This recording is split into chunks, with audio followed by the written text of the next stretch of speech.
చిలకలూరిపేట పట్టణంలోని మంచినీటి చెరువును పరిశీలించారు వైసీపీ ఎమ్మెల్యే అభ్యర్థి కావటి మనోహర్ నాయుడు. ఇక్కడ నుంచి మాజీ మంత్రి పత్తిపాటి పుల్లారావు తన స్థానికతను ప్రశ్నిస్తున్నారని, మరి ఆయన ఎక్కడి నుంచి వచ్చాడో చెప్పాలన్నారు. పుల్లారావు ఓడిపోయిన తర్వాత 4 సంవత్సరాలు నియోజకవర్గాన్ని వదిలిపెట్టి వెళ్లిపోయారని విమర్శించారు. చిలకలూరిపేట పట్టణ ప్రజలకు మంచినీటి అందించాలనే ఉద్దేశంతో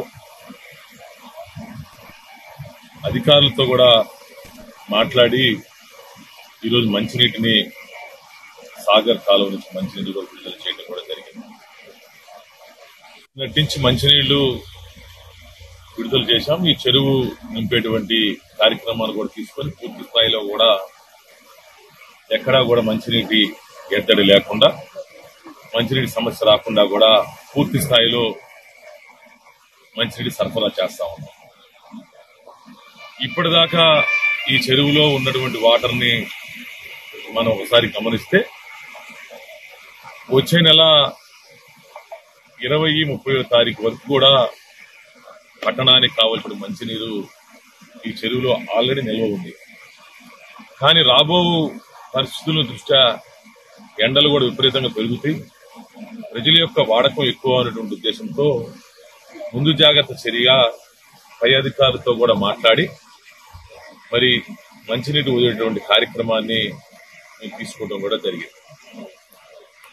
మరి నేను నటించి మంచినీటి వదులుతారని చెప్పేసి మరి మాజీ మంత్రివర్యులు పుల్లారావు గారికి తెలిసి, అంటే రాజకీయంగా లబ్ధి పొందటం కోసం తన కుహనా